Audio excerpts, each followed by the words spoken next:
Welcome to week 3 of Operation Tactical Hypertrophy. Very excited, the awesome response we've had so far. And, so we get what exactly is tactical hypertrophy? So you think about it.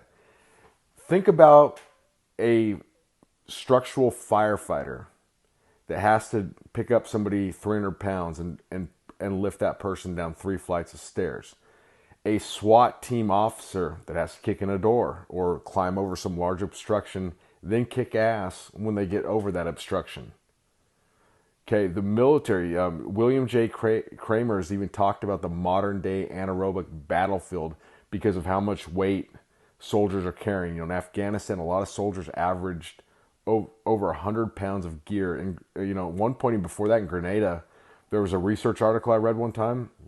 Some infantry soldiers were carrying 140 pounds of total weight. And one of them, literally in this research article, was talking about how he had to throw himself onto the floor. It was so difficult. So tactical hypertrophy focuses on maximal strength because maximal strength, the bigger, obviously, but you keep in mind, the bigger the muscle, the greater the potential for strength.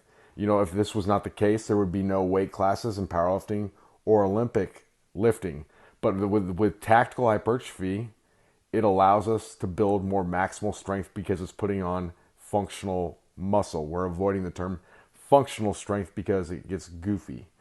Explosive strength, you can be defined by the maximal force the neuromuscular system can develop against a moderate load in the shortest amount of time, or how quick, it's almost similar to rate of force development, how quickly you develop force in a muscle. Explosive strength is very much limited by the level of maximal strength. Maximal strength is mother of all strength training qualities, as the legendary East German sports scientist Dr. Dietmar Schimblicker, I don't think I'm saying that, stated years ago. I've never met the guy, I've just read his books. Okay, strength endurance, think about it.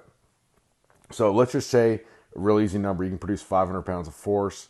It takes, a tenth of a second to get to half of that, okay? So that half of 500 is 250. Now, what if your maximal level was 700? Half of that, is 350 now. So by getting stronger, you got more explosive by default as long as you're training properly. Strength endurance. If you're able to, if you say you're having to drag 10 people out, it's going to be, and each person weighs anywhere from 150 to 300 in that burning building.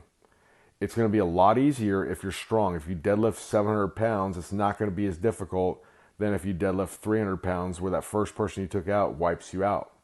Okay, obviously you're going to have to do, elite powerlifters wouldn't become, great structural firefighters, but there is a correlation. There's obviously a point of diminishing returns. We'll talk about that another time.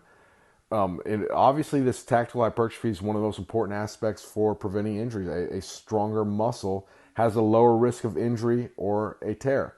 Think about it. You can rip apart a piece of paper a lot easier than, you can a canvas sail. Okay, so think of body weight training factors into tactical training.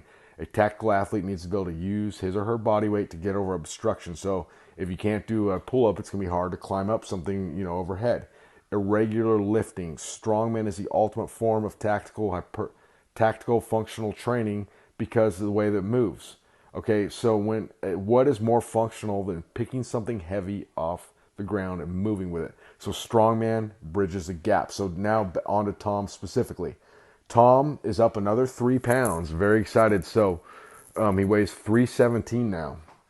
So in the midst of this, now he's up to 8,200 calories a day, and he's eating 10,000 calories twice or once a week when he does a heavy event day. Okay, so his body weight's up to 317. Very excited. And we're looking forward to, I'm gonna meet up with Tom in a couple weeks, talk about a lot of stuff, do some stuff, have the first annual Tactical Hypertrophy Summit. This year it's gonna be limited to just him and I. Then I'm going after that over to Perth in Australia, and I'm running a course over in Perth, Australia. This is different from this, but Tom and I are looking forward in the future. He's gonna come over here, and we'll start doing some tactical type of training, tactical hypertrophy. And he instructs combatives, some events together. So we're very excited about that too. But keep up the great work, Tom. And if you want to get a shirt, make sure you email Tom, and we have it at the bottom of the video.